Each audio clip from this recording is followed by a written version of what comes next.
जय हिंद। आज हम लोग पढ़ेंगे गलनिक सेल।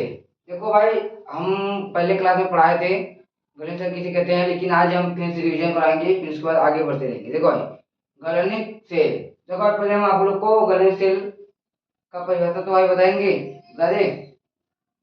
गलनिक सेल वह रासायनिक सेल, क्या यह रासायनिक ऊर्जा को विद्युत ऊर्जा में बदलता है भाई। गलनिक सेल क्या करता है भाई? रासायनिक ऊर्जा को विद्युत ऊर्जा में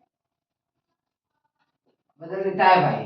गलनिक सेल रासायनिक ऊर्जा को विद्युत ऊर्जा में बदलता है। विद्युत अपघटयी सेल विद्युत ऊर्जा को रासायनिक ऊर्जा में बदल देता है। विद्युत नहीं है, विद्युत विद्युत ऊर्जा में बदल देता है। अब देखो भाई, गलनिक सेल। देखो गलनिक सेल का देखो चित्र। आप लोग को भाई ये चित्र बहुत जरूरी है।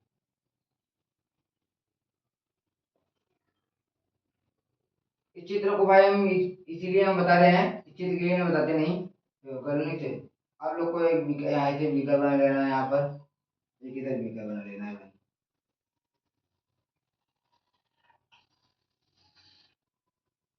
एक इधर बीकर बन गया भाई, और एक इधर बीकर है। देखो भाई, ये बीकर है,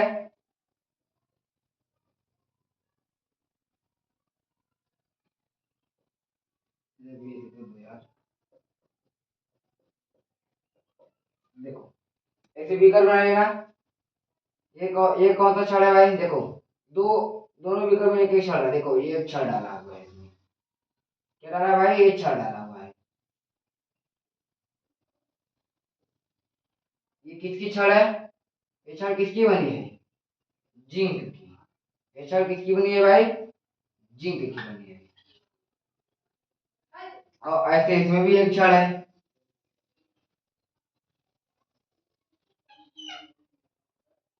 ये किसकी बनी है भाई? कॉपर की। जिंक और कॉपर की दो छड़ हो गए भाई। और ये जो भाई दिखाई दे रहा है आपको, ये क्या है भाई? जिंक सल्फेट है। क्या है भाई?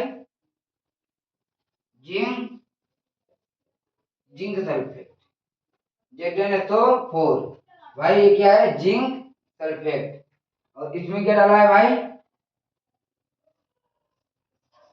Copper sulphate. देखो भाई, ये जिंक की छड़ है, और ये क्या है भाई? Zinc sulphate. ये भाई कॉपर की छड़ है, और ये क्या है? Copper sulphate. अब देखो भाई, अब इन इन देखो हाँ देखो, आप पहले मिला लेते हैं, चलो अच्छा। अब देखो, और यहाँ पे भी, यहाँ पर एक मीटर लगा है। यहाँ पर इस मीटर को ऐसे ना लिखे, जी से लिख देते हैं। चलो तो ऐसे लिखो, जी से, जैसे मीटर। इस मीटर का नाम क्या है? इस मीटर का नाम भाई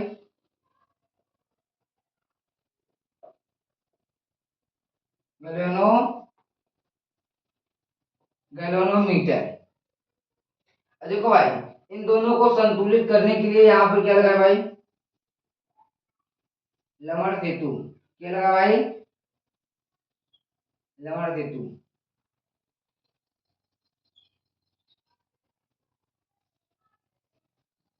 इन दोनों को यहाँ मिला के, इन दोनों को संतुलित करने के लिए क्या लगा है?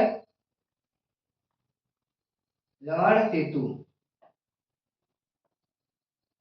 इसे भाई हम HCl से भी दिखा देते हैं, और H2Cl2 से भी है या नहीं है? इसे हम HCl से भी देते हैं। देखो भाई, ये क्या करता है भाई? इलेक्ट्रॉन को क्या करता है? निकालता है। इलेक्ट्रॉन को क्या करता है? निकालता है। और देखो, ये क्या करता है? इलेक्ट्रॉन को ग्रहण करता है। इसे भाई हम क्या कहते हैं? एनोड कहते हैं। अब भाई इसे इसे क्या कहते हैं हम लोग भाई? कैथोड कहते हैं। देखो एनोड, एनोड जिंक को भाई एनोड, जिंक क्या करता है भाई? इलेक्ट्रॉन को निकालता है।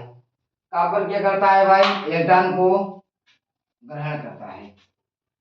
अब देखो कैसे निकलता है। आप लोग क्लास 11 में ये पढ़े होगे, जैसे यहाँ पर इसे 3D6, यहाँ पे ये जो है यहाँ पर 3D5 करना पड़ता है। 3D कितना करना रहता है? 5। तो यहाँ पर देखो भाई 3D6 है, तो यहाँ पर ये क्या करेगा? एक इलेक्ट्रॉन निकाल देगा, तो यहाँ पर क्या हो जाएगा? 3D5। ये क्या होगा? तो बराबर हो गया। और देखो तो जब ये बराबर हो जाएगा, जब ये देखो जब ये इलेक्ट्रॉन निकालेगा तो क्या होगा? जब ये इलेक्ट्रॉन निकालेगा तो क्या होगा? तो ऑक्सीकरण।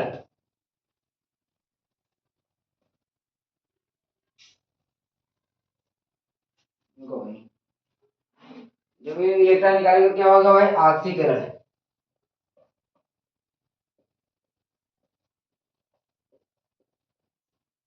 जब ये इलेक्ट्रॉन निकालेगा तो क्या होगा? ऑक्सीकरण। जब ये इलेक्ट्रॉन ग्रहण करेगा तो क्या होगा? अपचयन। क्या होगा भाई? जब ये इलेक्ट्रॉन ग्रहण करेगा तो अपचयन, यहाँ पर जब निकालेगा तो ऑक्सीकरण। देखो अब यहाँ पर देखो, देखो अब आप लोग को कैसे पता चलेगा कि इलेक्ट्रॉन निकल रहा है या ग्रहण हो रहा है? तो देखो इलेक्ट्रॉन कैसे निकलता है, देखो यहाँ पर देखिए ये 3D5 तो क्या होगा? करना पड़ता है। 3D अगर 5 हो गया तो जान लो बराबर हो गया। देखो अगर यहाँ पर हम 3D6 लिख दिए तो क्या है? एक 5 से एक इलेक्ट्रॉन क्या है? ज्यादा है, तो यहाँ पर हम एक इलेक्ट्रॉन क्या करें भाई? निकाल दिए। एक इलेक्ट्रॉन हम लोग क्या करें? निकाल दिए, तो क्या हो जाएगा भाई? 3D5। तो यहाँ पर क्या हो? इलेक्ट्रॉन निकल रहा है, इसलिए क्या होगा? ये ऑक्सीकरण, ऑक्सीकरण। अब यहाँ पे देखो भाई, अब यहाँ पे देखो, यहाँ पर अगर हम भाई देखो यहाँ पर इसका हम यहाँ पे ले लीजिए, यहाँ पे देखो 3D5 करना पड़ता है भाई। देखो यहाँ पर 3D5 करना रहता है, तो यहाँ पर हम 3D, देखो इसे मिटा देंगे, 3D क्या? 3D4 है, 3D4 है और इसे 3D5 करना है। तो यहाँ पर हम जब 3D5 लेते हैं तो यहाँ पर क्या होगा? एक इलेक्ट्रॉन क्या होगा भाई? ग्रहण करेगा। क्या करेगा भाई? एक इलेक्ट्रॉन ग्रहण करेगा, तो ये क्या हो जाएगा भाई? 3D5। जब ये एक इलेक्ट्रॉन ग्रहण करेगा, देखो ये 3D4 है, तो यहाँ पर एक 5 करना है, तो एक इलेक्ट्रॉन हम ले रहे हैं, तो ये क्या हो जाएगा? 3D5। तो ये क्या हो जाएगा? अपचयन हो जाएगा। ये जो क्या हो जाएगा? अपचयन। और ये क्या हो जाएगा भाई? ऑक्सीकरण। और ये भाई अभी देखो आप लोग इसको इतना जानते रहना भाई। अब देखो और गैलेनिक सॉल्ट क्या कहते हैं भाई? ये क्या है? एनोड। अब देखो इसको मिटाते हैं। गैलेनिक सॉल्ट को क्या कहते हैं भाई? हम गैलेनिक सॉल्ट को हम यहाँ पर खाली लिख देते हैं, डेनियल तेल भी कहते हैं। गैलेनिक सॉल्ट को डेनियल तेल भी कहते हैं। देखो पेपर में आप लोग से पूछ सकता है वैद्युत घटाई तेल या गैलेनिक तेल, दोनों में से कोई पूछेगा, आप लोग को यही चित्र बनाकर एकदम सेम वैसे लिखना है, एक नंबर भी नहीं कटेगा भाई। और जो हम बताए उसी वही लिखना है कि जिंक का छड़ है वो कॉपर का छड़ है, जिंक सल्फेट है, कॉपर सल्फेट है, लवण सेतु है तथा गैल्वेनोमीटर है। HCl भाई इतना लिख दोगे और फिर लिख लेना जिंक क्या करता है? इलेक्ट्रॉन को निकालता है, कॉपर इलेक्ट्रॉन को ग्रहण करता है। बस। और ये भी लिखना भाई गलने से लेने से, बस इतना ही लिखना भाई, इससे ज्यादा कुछ नहीं लिखना है इसमें। और देखो अब हम इसके आगे बता रहे भाई, देखो इसके हम आगे बता रहे हैं। देखो गलने सेल की अभिक्रिया, गलने सेल की अभिक्रिया।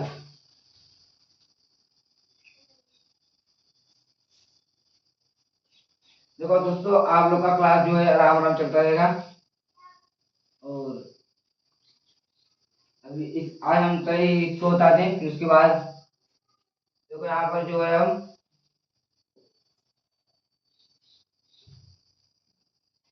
एक इंक डाल ले, चलो भाई इंक यहाँ पर डाल लेते हैं।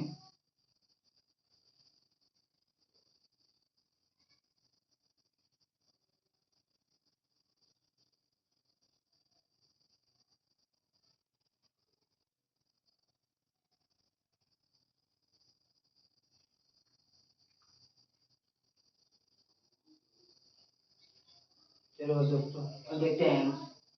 देखो देखिए गैलेनिक सेल की अभिक्रिया, देखो गैलेनिक सेल की यहाँ पर लिख देते हैं भाई।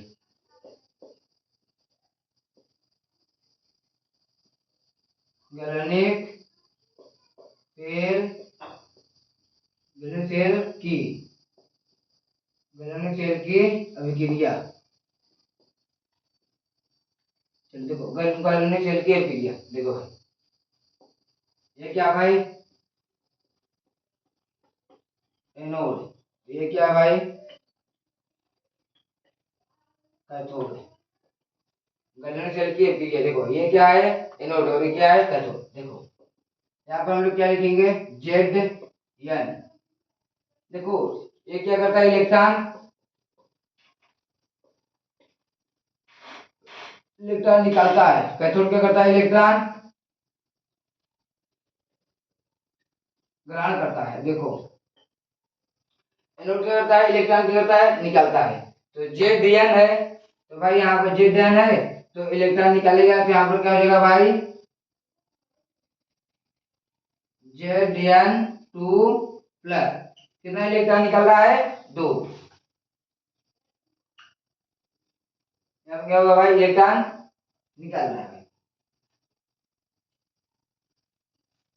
अब देखो यहाँ पर कितना इलेक्ट्रॉन निकल रहा है भाई दो।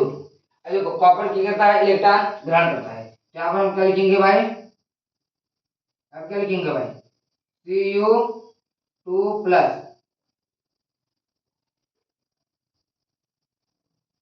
Cu। देखो भाई देखो ये जेड है जेड है, इसको दो इलेक्ट्रॉन निकालना है तो यहाँ पर जेड एन टू प्लस हो गया। यहाँ पर क्या हुआ इलेक्ट्रॉन निकाल दिया। तो यहाँ पे देखो अभी देखो Cu जो है इसको क्या है इलेक्ट्रॉन को ग्रहण करना है तो Cu2 प्लस, देखो जो इधर है क्या है ग्रहण कर रहा है तो Cu2 प्लस इलेक्ट्रॉन क्या है ये ग्रहण कर रहा है।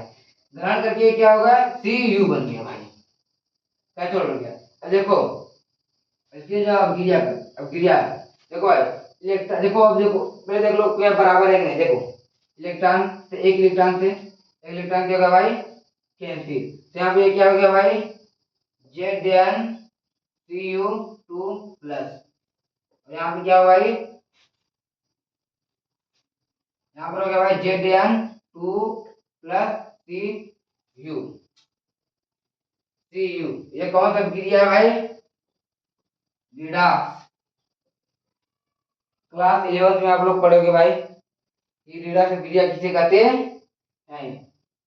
अब देखो गैलेनिक सेल का अभिक्रिया हो गया। अब देखो गैलेनिक सेल का संकेत यहीं पे हम लिख देते हैं भाई, दिखाई दे रहा है ना भाई देखो यहाँ पर यहीं पे लिख दिए हैं कहाँ गए पूछ रहे हैं भाई गैलेनिक सेल का संकेत।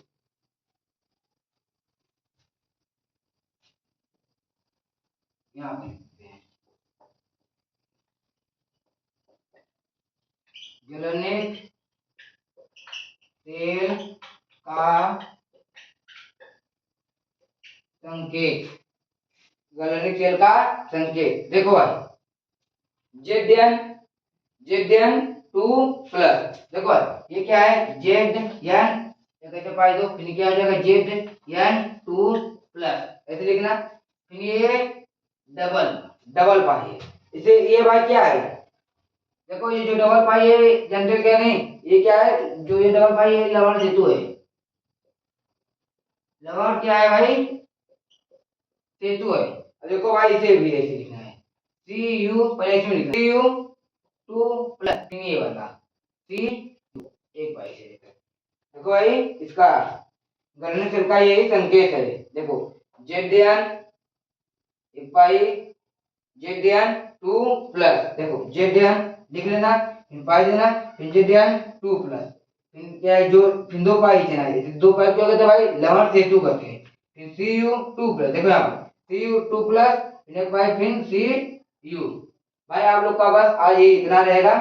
अब कल आप लोग को विद्युत मानक सेल पढ़ाया जाएगा, मानक सेल किसे कहते हैं। और आप लोग भाई दम लगाकर मेहनत करो तो चलते हैं। जय हिंद।